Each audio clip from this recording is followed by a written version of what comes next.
Daddy, anong niluluto mo dyan? Ha? Anong niluluto mo? Sopas. Itong linuluto ko, pang pakwanto. Tandaanan mo tong sinasabi ko.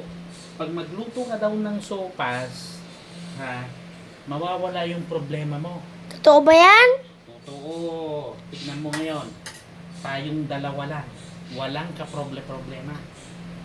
Ganun yun. Ganun ba yun? Nawawala ang problema kapag meron sopas. We.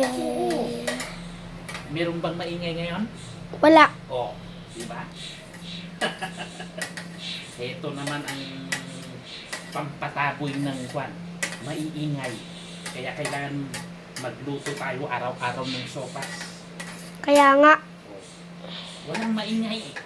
Wala si mami. Saan siya pumunta?